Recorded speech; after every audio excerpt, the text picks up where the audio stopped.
Hello বন্ধু, আমি চলে এসেছি জ্যোতি ব্লগে। তাই এখন স্নান করতে যাব। তার আগে এই যে আমি ইউজ করি আমার ফেসে দেওয়ার জন্য, সেটা আমি এখন করছি। আমি এটা কারণও আছে। প্রত্যেক শিল্পীদের জন্য সবথেকে ইম্পর্টেন্ট, সব থেকে বেশি যেটা, সেটা হচ্ছে তোমার দর্শনদারি।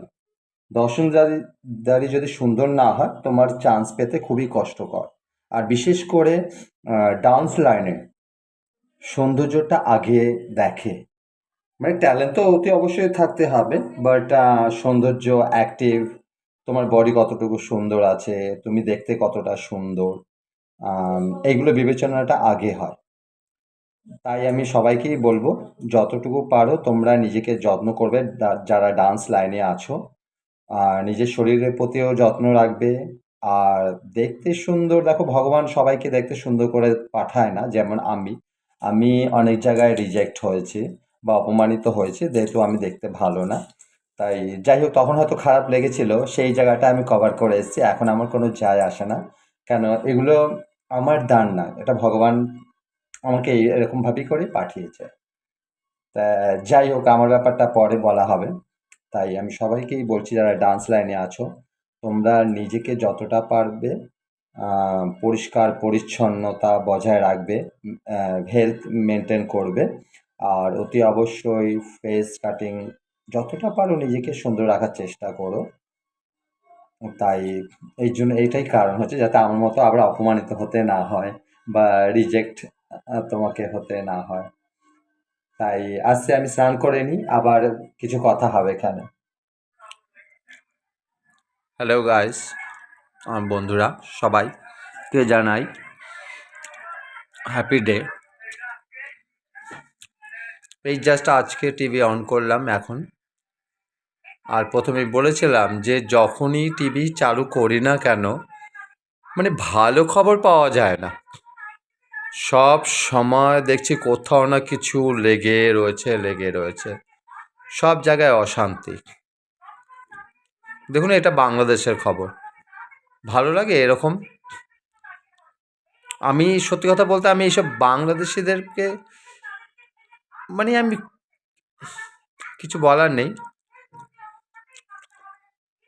যাই হোক, আমার এটা ব্লগটা হচ্ছে জ্যোতি লাইফস্টাইল। তা আমার এটা লাইফস্টাইল না, কিন্তু আমি রোজ কী করি সেটাও তো আপনাদের দেখা উচিত। তাই আজকে কি খবর বাংলাদেশে হচ্ছে সেটা আপনাদের কাছে শেয়ার করলাম। প্লিজ আপনারা সবার বাংলাদেশের মানুষদের পাশে থাকবেন, মানে হিন্দুদের পাশে থাকুন। যেইভাবে হিন্দুদের ওপর যে অত্যাচার হচ্ছে, সেটাকে কখনো মেনে নেওয়া যায় না।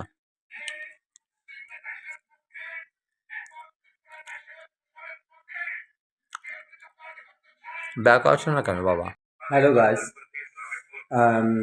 আমার জ্যোতি ব্লগে যে আছে লাইফস্টাইলটা, তাই আমার লাইফস্টাইল যেমনই হয় আমি তেমনভাবে শেয়ার করি। আমি নিউজও দেখি।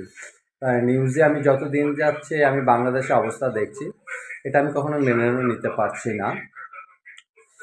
আর সবথেকে বড় কথা, আমি এই এই নিউজের সাথে এই একটাও আরেকটা মেসেজ সবাইকে আমি দিতে চাই, যে যেই হাল এখন বাংলাদেশে হচ্ছে, চেষ্টা করবেন এই হালটা যাতে আমাদের ওয়েস্ট বেঙ্গলে কখনো না আসে।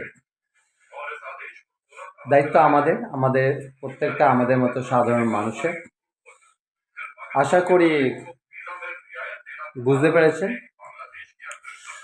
আর এইসব জিনিস, মানে আগে যখন হতো অনেকেই বলতো যে এর তো টিভিতে এই সেই বাড়িয়ে দেখায়, এটা অনেকটা সত্যি না। আমি কেউ কি বললো না বললো আমি সেটা বিশ্বাস করি না, বাট টিভিতে যে নিউজগুলো আছে